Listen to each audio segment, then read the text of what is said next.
Oi, gente! Estamos aqui em mais um episódio do A Voz da Comunidade. Então, hoje, o nosso convidado é o Heron.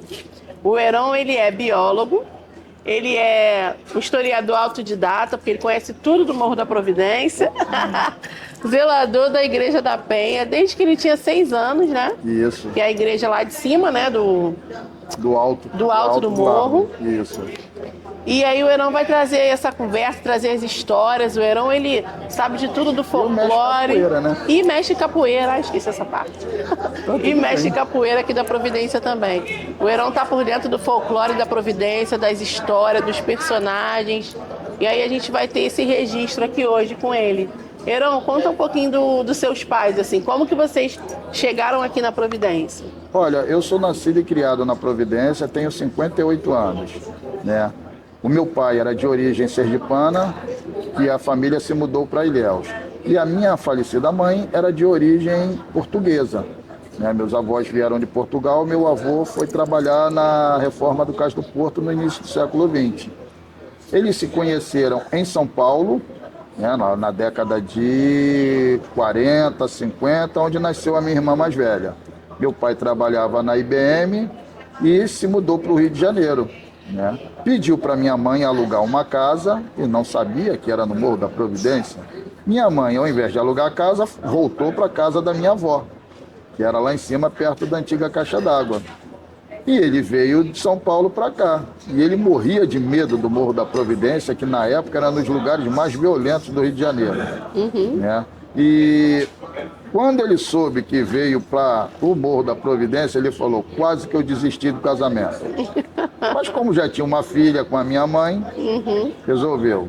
Resumindo a história, moraram juntos por mais de 50 anos, até quando ela veio a falecer. Sim. Né? Então, a minha irmã mais velha, ela trabalhava, se formou, era economista, né? E trabalhava na Casa da Moeda. Ela era catequista da Igreja da Penha, ela fazia catequese, trabalhou em projetos como o Mobral. E a minha família foi morar na igreja em 1973. Caiu um raio na cruz da igreja e os antigos moradores saíram porque a igreja ficou sem água e sem energia elétrica. Sim. Né? E a minha irmã, como catequista, o padre na época pediu para que a minha família ocupasse a casa dos fundos da igreja, já que meu pai queria sair da casa da sogra dele. Porque ninguém quer morar com sogra em época nenhuma. Em época nenhuma, muito menos num barraquinho ínfimo, né? Então, a minha família foi morar lá em 73 e eu dei continuidade. Hoje eu estou lá. A sua família já tinha um vínculo com a igreja, então a casa desocupou, foi a oportunidade. Acabamos ficando lá. Agora, a gente cuida da igreja sem apoio de ninguém. Sem nenhum apoio, né? A gente sempre trabalhou, pagou as contas da igreja, tudo direitinho, sem nenhum apoio.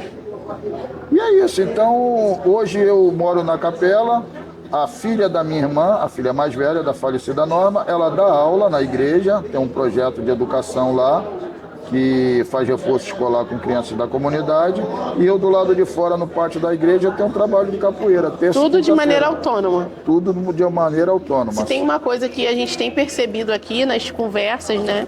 É que a autonomia é o nome do Morro da Providência. Eles fazem acontecer, desde as festas até a alfabetização das crianças, né? Exatamente. Vocês vão lá, põem a mão na massa e faz acontecer a ideia. Isso é uma coisa que é histórico do Morro da Providência. Desde o início, né? Que eu, na minha visão de leigo, não sou historiador, sou biólogo. Então, eu sempre dividi o período da Providência em 3 períodos: chácaras, favelização e transformação. Vou te explicar. Chácaras foi na época de Machado de Assis. Né? O morro era dividido em chácaras. Para quem não sabe, né, Machado de Assis nasceu aqui, né? Nasceu aqui no Morro da Providência. E morou aqui, tem a casa dele lá. Exatamente. O pessoal, quando tem um rolê dos favelados, passa lá, fala, né? Exatamente. Antes de ir pro Cosme Velho, que as pessoas só conhecem o Machado do Cosme Velho, mas o Machado é daqui da Providência. Entendeu? E a favelização, ela veio com a vinda dos soldados de Canudos. Foi quando surgiu o nome favela. Favela surgiu aqui, o nome, embora o morro já tivesse ocupação. E A transformação foi quando, em dezembro de 1968, caiu uma pedra que foi a grande tragédia, matou mais de 100 pessoas. Nossa. Entendeu? E muitos moradores que eram dos antigos descendentes de escravos, de soldados de Canudos, eles foram embora, se mudaram para parques floretários. Senador Camará, Cidade de Deus, e nessa leva foram os mudos, no início da década de 70. E aí a minha família ocupou a igreja. Que eram os que moravam lá na capela. Na capela. Exatamente. E aí a minha família foi morar na capela. E eu tinha 6 anos de Você idade. viu muitas transformações aqui, né, Heron? Bastante. Acho que o primeiro que fala sobre a violência foi você, como o morro já foi muito violento. E hoje, agora, é até ponto turístico.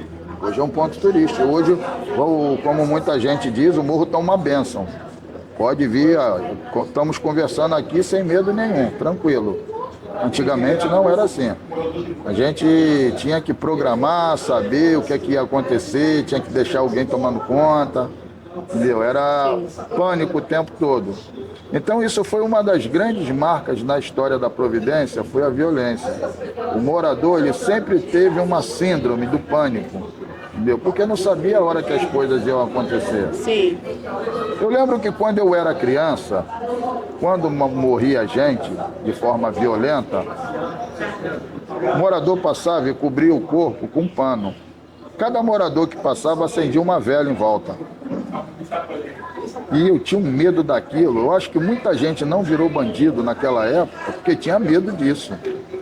Muita criança tinha medo disso. Sério, Heron? Todo mundo que passava acendia uma vela, então ficava várias, assim? Várias velas acesas, exatamente. E o corpo coberto lá com um pano, um lençol, normalmente.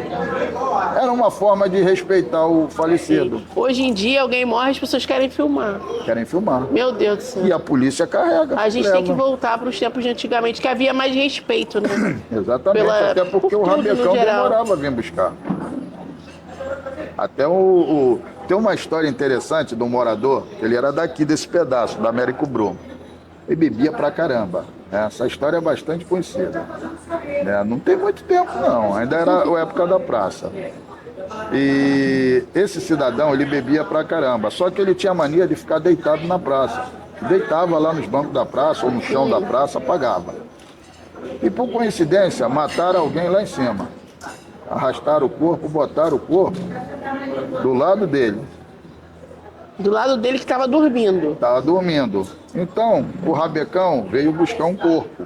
Ai, meu Deus. Aí você imagina, quando o camarada do IML chegou, que viu o corpo, ele, mas era um, tem dois? Como é que é isso? Aí tá legal, pegaram o primeiro corpo, botaram dentro do rabecão. Quando foi o segundo corpo, o cara deu um pulo desse tamanho. Eu não, porra, tô vivo. Me larga.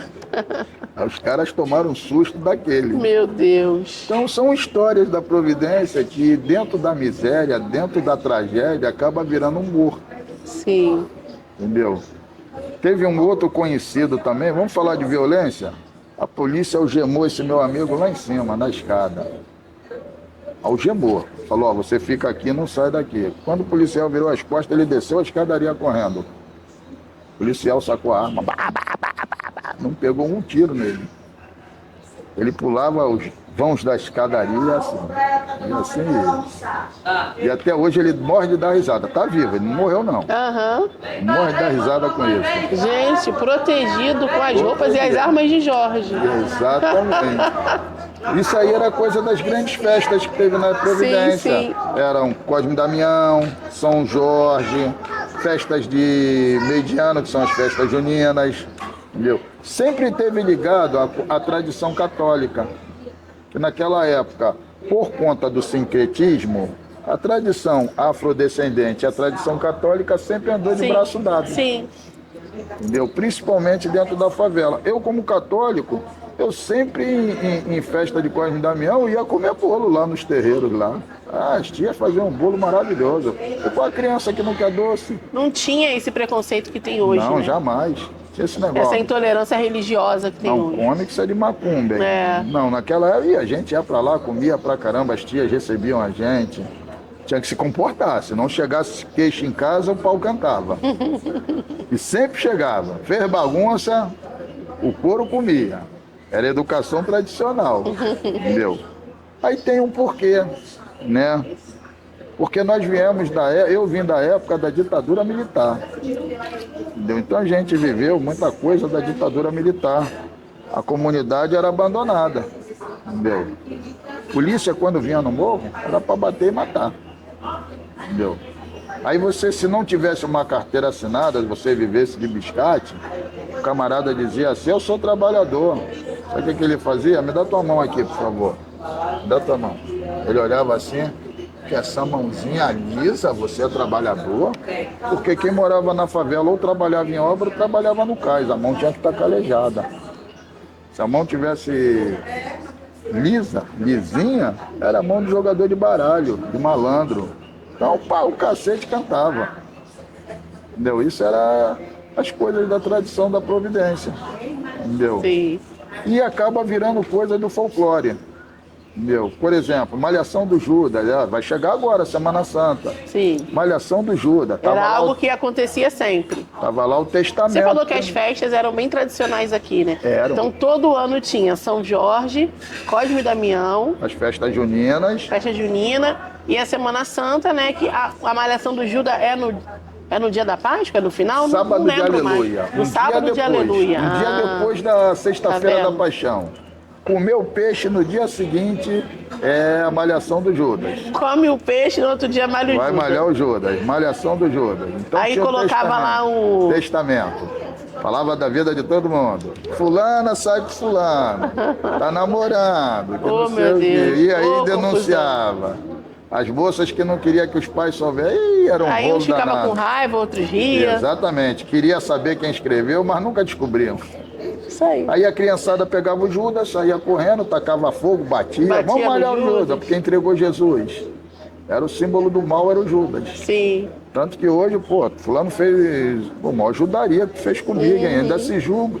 Se usa isso até hoje. Usa assim, o termo Ajudaria, hein? é referência. Isso ajudaria a sua, verdade. hein? Então isso aí acontece. Mas infelizmente as tradições foram morrendo um pouco. Foram, infelizmente. Mas aqui ainda tem. Ainda tem coisas interessantes aqui, entendeu? E eu procuro deixar isso daí registrado um pouquinho, entendeu? Ó, por exemplo, as histórias das assombrações eram histórias que passavam de pai para filho. A gente ficava sentado esperando a mãe fazer a janta, porque tudo dependia da luz do dia, não tinha iluminação. Então, quando o dia ia caindo, a mãe estava lá no fogão fazendo a janta, a gente estava brincando, né? E ficava escutando. Aí sempre tinha um tio mais velho que contava a história. E sempre teve as assombrações. Eram aparições e assombrações. As assombrações eram já meio de domínio coletivo. Então a gente tinha algumas interessantes. O pé de ferro, a trouxa, entendeu? E deixa eu ver o que mais que tinha.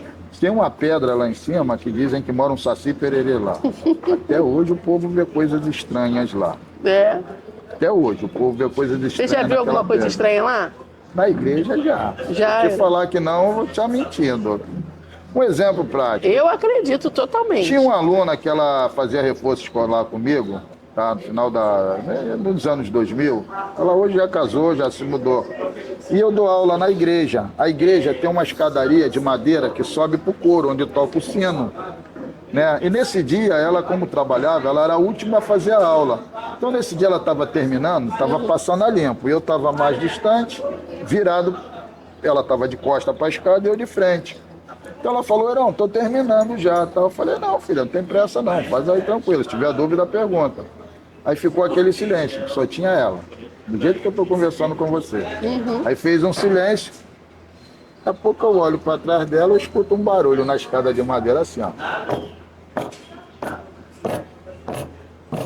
Tipo andando? Andando, de baixo até em cima. Eu fiquei quieto, eu falei, posso estar tendo uma alucinação. Eu só me liguei que era alguma coisa quando a menina fez isso aqui, ó.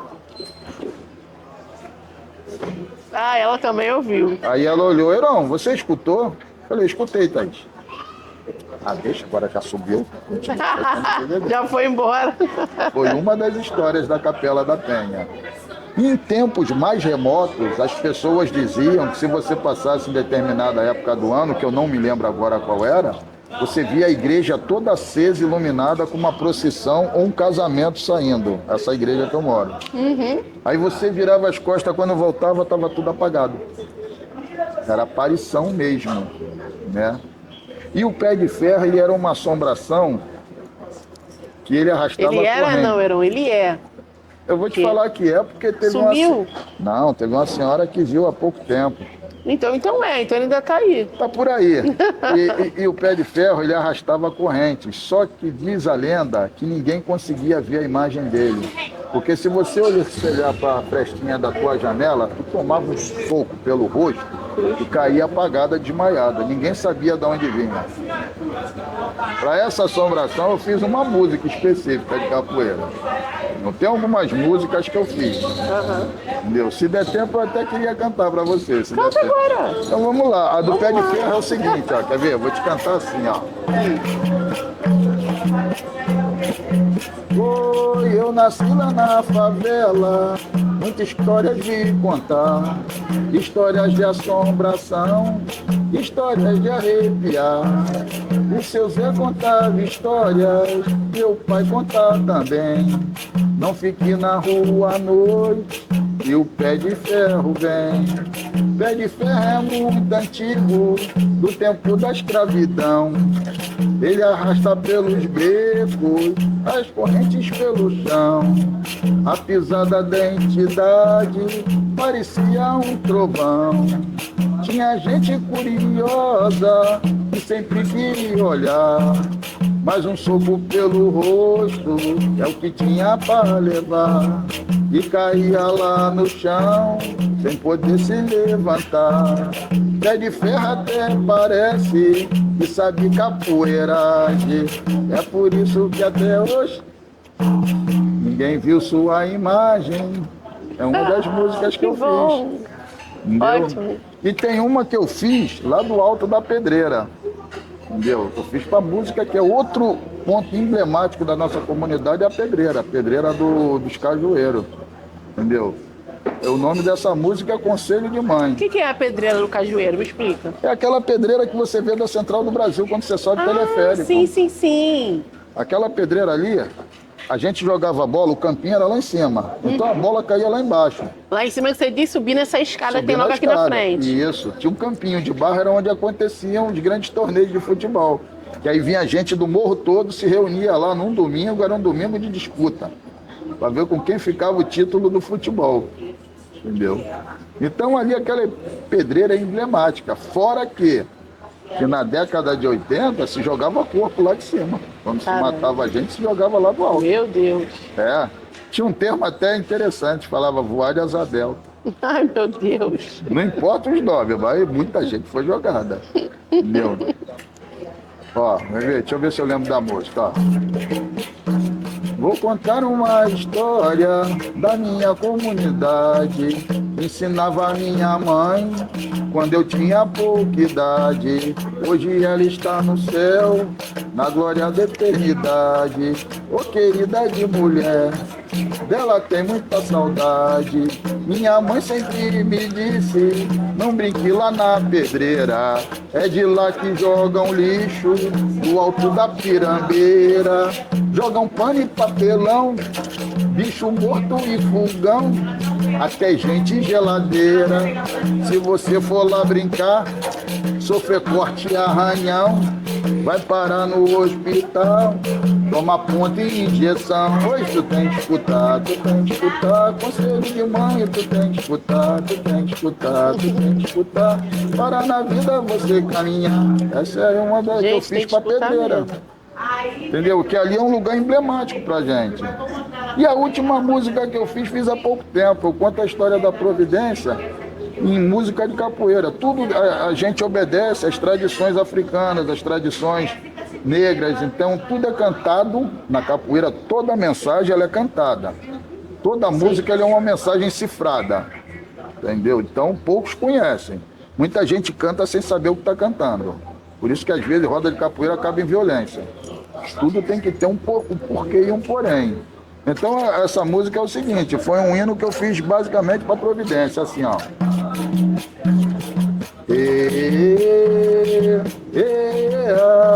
Salve o morro da favela, eu vou lá, vou visitar. Salve o morro da favela, eu vou lá, vou visitar. Morro era Livramento quando tudo começou. Depois virou favela e Providência hoje ficou. Salve o morro da favela, eu vou lá, vou visitar. Machado de Assis, nosso maior escritor. No morro do Livramento, nasceu e se criou. Salve o morro da favela, eu vou lá, vou visitar. Teve muito show de samba lá no Largo da Capela. Eu lembro da tia Dodô, velha guarda da Portela. Salve o morro da favela, eu vou lá, vou visitar. E a Mel do Futuro ensaiava noite e dia. Eu lembro do seu Nélio, o mestre de bateria. Salve o morro da favela, eu vou lá, vou visitar. E falar de Leopoldina, também de Sete Coroas. E falar do Prata Preta, mas pro lado da Gamboa. Salve o morro da favela, eu vou lá, vou visitar. Passou seu João Mina, seu Antônio Criolinho. Um era bamba na cuíca, o outro era no cavaquinho. Salve o morro da favela, eu vou lá, vou visitar. Entendeu? Essa é uma música que eu fiz, uma música de capoeira. E que vai falando de todas as pessoas. Exatamente. De várias pessoas, né? De vários todas. personagens. Aí acho que essa é uma música que não acaba. De várias pessoas que foram Se você importantes pra quiser, Providência. você vai. Se você tiver o dom do improviso, você vai emendando. É um dos talentos do. Tem capoeira que ele canta, tem capoeira que ele toca, tem capoeira que joga. Antigamente, quando a capoeira veio para o Rio de Janeiro, as rodas de capoeira ele tinham dois mestres. Ela tinha um mestre de ritmo e um mestre de jogo. Hoje os mestres têm que tomar conta do ritmo e do jogo.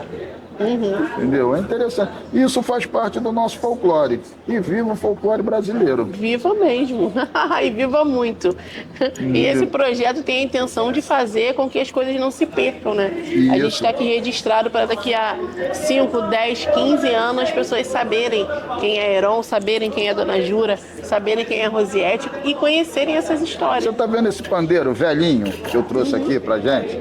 Esse pandeiro, ele pertenceu a um dos ícones da nossa cultura aqui no Morro da Providência, que foi o seu Nélio, que era o mestre de bateria que eu falei na música agora. Sim. O seu Nélio, ele tinha um projeto chamado Mel do Futuro. Mel porque era da Secretaria de Esporte e Lazer. Então era Mel, Movimento de Esporte e Lazer. Legal. Então ele tinha uma escola de bateria que ele formou um monte de gente aqui. Um monte de gente está no mundo do carnaval por conta do seu Nélio. E fui fazer uma apresentação de capoeira e estava sem pandeiro. Então virei para ele, seu Nélio, o senhor tem um pandeiro para me emprestar? Meu pandeiro, o couro rasgou e tal. Pô, em cima da hora me marcaram uma apresentação. Foi inclusive aqui na praça, na Américo Brum. Aí ele falou, pô, cara, a gente não usa pandeiro lá na escolinha não, que a gente usa repique, surdo e tudo. Pode ter um pandeiro meu que eu uso lá embaixo, quando eu tô lá jogando meu baralho, a gente faz um pagodinho lá embaixo, eu tenho um pandeiro, eu te empresto. Falei, obrigado. Aí me emprestou o pandeiro, fiz a apresentação, aquela coisa toda. Ele fez a dele, logo em seguida. Quando eu fui devolver o pandeiro para ele, ele fez assim para mim, ó. É para você. Para você ver como é que as pessoas, elas têm, assim, uma empatia umas com as outras. Sim, mas isso eu tenho percebido em todas as histórias aqui. Sua e dos outros entrevistados. Tem uma cultura aqui de comunidade muito grande, de pertencimento e de união, assim, né? Todo mundo se conhece, todo mundo na medida do possível, que também não quer dizer que seja perfeito. É óbvio que deve ter de repente também uma briguinha, um negocinho. Sempre mas tem uma coisa que se precisar de ajuda, ajuda. Eu ajudo. Lá no Largo da Igreja, lá em cima, quando eu era criança, a gente jogava bola, todo dia tinha uma briga. 1, 2, 3, adolescente. A gente saia na porrada toda hora. Agora, não podia acabar o jogo. Se tivesse faltando um, se eu briguei com você agora, bora, vem, Dandara, joga aqui no time. Não pode acabar o jogo, não. Não, tem uma coisa de comunidade aqui muito grande, né? Que aí você fala, por exemplo, não tinha luz. Então, o único que tinha televisão, todo mundo ia lá assistir televisão junto. Isso é muito de comunidade, isso é muito... Outra coisa que eu nunca isso é muito percebi... de cultura de favela mesmo, né? Eu nunca percebi. Eu não tenho, mas eu vou dar o pouco que eu tenho para os outros, para todo mundo. Vamos compartilhar, isso aí. Eu nunca percebi aqui, a não ser na visão de hoje, eu nunca percebi aqui questão do racismo. O branco não tinha essa coisa do preto. Eu nunca vi ninguém brigar aqui por causa de cor de pele. Eu sempre falo isso para todo mundo da minha idade. A gente brigava por qualquer coisa, mulher, futebol. Agora, por causa, mas saía na porrada mesmo. Rolava no chão. Agora, por causa de cor de pele, chamar de preto, entendeu? Mas também assim, mas a maioria também não era preto? Era, mas mesmo assim, os brancos também tinham apelido, todo mundo tinha apelido. Era o dente de coelho, entendeu? Era o cabelo de não sei o quê, todo mundo tem um apelido, né? Entendeu? Então, a questão do bullying, que se chama hoje de bullying, naquela época você era obrigado a superar, cara, senão tu não sai nem de casa. Entendeu? Neguinha do cabelo duro. Então, o que tu tá falando aí? Peraí, vem cá, o safado, fala aqui comigo, aqui. Aí sempre resolvia as coisas ali, e ninguém levava nada pra casa. Tudo se resolvia na hora. Tudo resolvia o problema. Resolvia o problema. E não ficava nada guardado. Nada. Isso é bom. E no final das contas, todo mundo se dava com todo mundo. E no final dava certo. As festas não podiam deixar de acontecer. Mas isso aí foi na década de 90 já, tá? Não foi muito tempo, mas mesmo assim, eram outros tempos. A década de 90 era uma década que a gente ligava a televisão no domingo e tinha a banheira do Gugu, né? Tava lá as mulheres seminuas, os homens seminus, gente. E hoje a gente olha isso e fala, meu Deus, que loucura mesmo. Mas na época a gente olhava de certa maneira... Dandara, hoje a gente não pode elogiar achava uma mulher bem na rua normal. que é assédio. Mas tem coisa que é realmente Se eu falar pra você hoje que seu cabelo tá bonito, muita gente vai interpretar como ele tá assediando a mulher lá, cara. Não. É um elogio, Sério, mas entendeu? Tudo é uma questão de interpretação. Sim. Entendeu? Tem mulher que eu não posso fazer isso aqui. Oi, tudo bem? Não toca não, hein? Entendeu? É estranho. Eu acho que os tempos vão se renovando, vão né? se renovando, exatamente. E aí a gente vai... Existe um estranhamento quando você é de um tempo antigo pro novo. E existe um estranhamento também da gente hoje, tipo... Eu não imagino hoje ligar a televisão e tá lá aquele homem, aquelas mulheres meio que se roçando lá de biquíni. Exatamente. E era uma coisa que tinha na década de 90. Isso era comum. Minha mãe, meu pai, minha mãe ligava a televisão e a gente tava lá vendo aquilo. Então, tipo assim... Os tempos mudaram, né? E aí a gente vai se adaptando, né? Isso começou normalmente na Nova República. Na Nova República. Entendeu? Que até a época da ditadura militar tinha lá a censura, tinha a sua censura lá.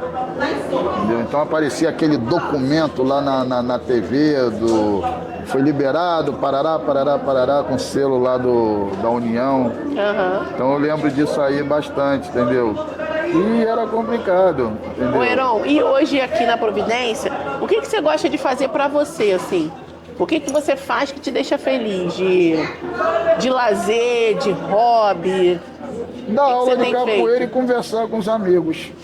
É isso que você faz? Eu gosto de conversar, entendeu? Olha, nós temos uma roda de amigos, não só daqui da Providência. É uma roda que um encontro que a gente faz todo terceiro sábado em frente ao Museu do Amanhã, de 5 às 7 da noite. Vem capoeira de tudo quanto é lugar trocar experiência. Trocar experiência que eu digo, não só de canto, mas às vezes de burdoada também. Mas é legal, todo mundo sai amigo, ninguém sai inimigo dali. É a forma com que é conduzida. Sim. Aí tô sempre com o meu mestre, quando vou ter um encontro com ele sábado agora, uma roda de mês. Então é sempre bom a gente estar trocando ideia, se comunicando não só pelo celular, mas assim, pessoalmente. Com certeza. Entendeu? Eu acho isso bem legal. Entendeu? Então, eu reúno com os amigos, a gente fica batendo papo. Há pouco tempo até aconteceu um lance interessante lá, hein? Uma das histórias de assombração. Dá tempo de contar? Dá tempo. Então, estava eu conversando com meu amigo sentado na porta da igreja. O pessoal que faz a celebração, eles cuidaram, guardaram todos os aparatos da missa e eles saíam pelo salão da igreja. A menina virou para mim e falou: seu Heron, posso fechar aqui ou deixo aberto? Falei: não, filha, eu tô com a chave de casa, que eu moro na casa do fundo. Pode deixar. Aí tá o meu amigo sentado e eu de costa para a porta, aquela porta grande, monstruosa da igreja. Aí o pessoal desceu. Isso por volta das 5 da tarde, mais ou menos, dava para sentir aquele cheirinho da parafina das velas vindo por baixo da igreja, da porta. Aí estou eu conversando com o meu amigo. Andara, sem brincadeira. A igreja, a menina trancou a porta e saiu. Quando ela saiu, a gente vai falar na medida que a luz vai baixando. Chegou por volta das 5h30, 6 horas. Alguém bateu na porta da igreja. Umas pancadas fortes. 3 pancadas. Meu amigo deu um pulo desse tamanho. Ué, não tem alguém aí dentro preso? Falei: não tem, cara. Tu não viu o pessoal descer aí? Mas alguém bateu na porta. Falei: eu sei, eu escutei. Mas não tinha ninguém lá dentro. Falei: peraí que eu vou lá dentro ver. Peguei a chave de casa, que anda sempre assim no meu pescoço. Dei a volta, entrei pela minha casa, que a minha casa tem comunicação com a igreja. Rodei. Ninguém. Procurei. A igreja, ela fica assim, ó. A pedreira da central é aqui e a igreja é aqui. Não tem saída de fundo, só a minha casa. Então bateram na hora, eu fui e dei a volta, tava tudo trancado. Minha casa, a igreja, tudo trancado. Rodei, não tinha ninguém. Aí a porta que eu tava sentado da igreja, abri e falei: amigo, tem ninguém aqui não. Quer entrar? Entra aí pra olhar ali. Eu não, tá maluco? Ele já conhecia as histórias lá daquela época. Aí daqui a pouco ele fala assim pra mim: ah, já sei, é teu filho que tá aí dentro escondido, tá batendo na porta pra assustar a gente. Vê se não é o Arthur que tá aí. Falei: ó, Arthur, cara. Aí eu olhei pra frente, na cabeça da escada onde é a Casa Amarela. Falei: ó, Arthur jogando bola ali na frente da Casa Amarela. Ou seja, não era o Arthur. Não era o Arthur. Aí ele olhou pra minha cara, levantou, saiu e foi embora. Gente, e aí? Vocês acreditam em assombração ou não? Eu particularmente acredito. Eu vou dizer que eu presenciei. Algumas coisas eu presenciei. Outras as pessoas contavam. Aí tinha as lendas da Igreja do Cruzeiro, tinha as lendas da Igreja do Largo, dos becos e vielas. Aí, ou seja, tem que ter um segundo episódio só pra gente falar de todas essas lendas, Heron. Porque infelizmente não dá tempo. Não dá não.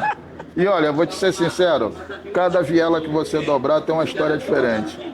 Você vai encontrar um personagem, alguém que te conta alguma coisa. Aqui, esse território é um território de cultura, de histórias, de pessoas, né, maravilhosas, com muito a contar e muito a ser celebrado também. Acho que hoje a gente, né, gravou e a gente está aí celebrando várias pessoas, não só quem foi entrevistado, mas as pessoas que vêm antes delas também. Que legal. Então, eu estou muito feliz assim, com essa entrevista. Eu acho que a gente precisa muito de incentivos como esse, para a gente poder estar mantendo a nossa cultura viva. Sim. Que infelizmente, Dandara, o que eu percebo hoje é que as tradições elas tendem a ficar no lado lá longe da gente.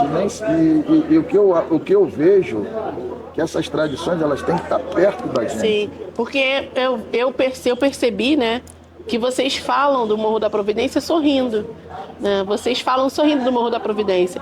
E vocês falam da época que essas tradições eram muito mais vivas do que hoje. Então eu acho que tem tudo a ver. Quanto mais perto a gente está das tradições, a gente está dos nossos mais velhos, dos anteriores a nós. Aqueles que nem estão mais aqui, né? Eu acho que isso traz alegria também. Obrigado, tá, Heron? Obrigado, seja bem-vinda. Quando você precisar, a gente está por aqui. Né? É isso, gente. Bom? Valeu.